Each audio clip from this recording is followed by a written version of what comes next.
Hello, Andy Cavernan here with another Cornerstone Connection daily devotional.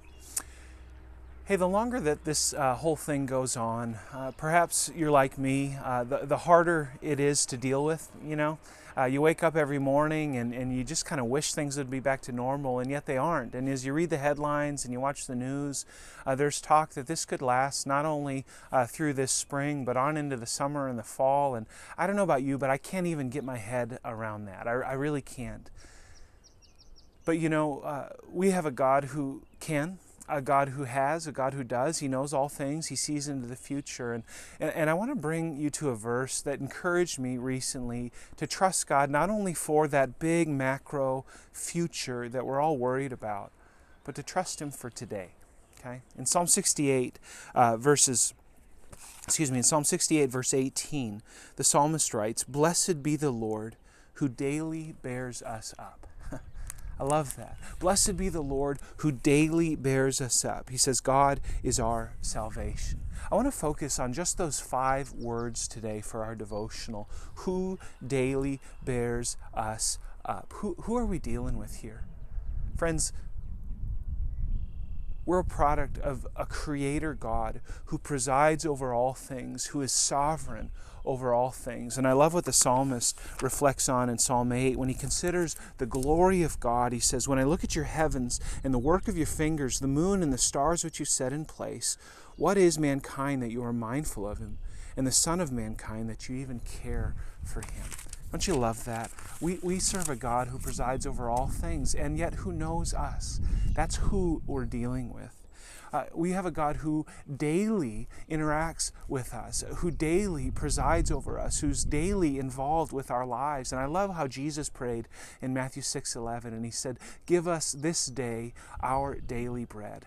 There's a lot to be concerned about. We can worry about tomorrow and the summer and the fall and all that's going to happen in this life. But remember, our God provides for us daily. And my challenge to myself, as it is to you, is to look to God for our daily bread, moment by moment. Who daily bears.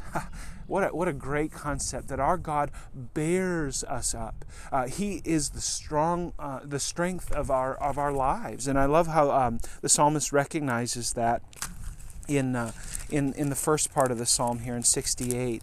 And he says, our God he's father of the fatherless and protector of widows, is God in his holy habitation.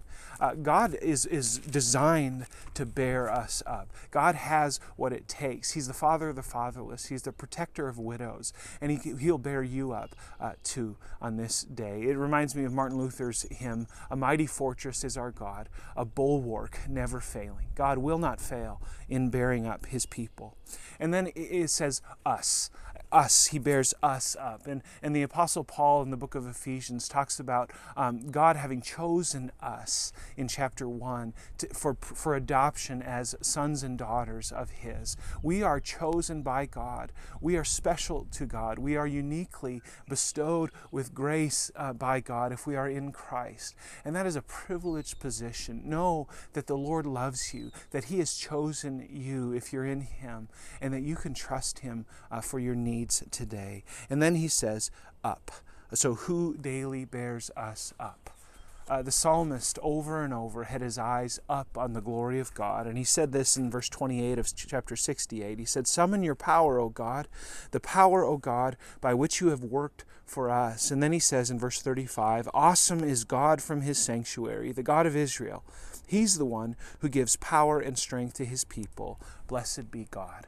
Our God is in his sanctuary, in a place that is high and lofty and glorious. And he's actively at work, drawing us to himself. Would you trust him today? Not for tomorrow, although you can for that too, but would you trust him for today? And would you remember that our God is daily bearing us up? May that be a sense of hope and peace for you today as it is for me. God bless you, friends.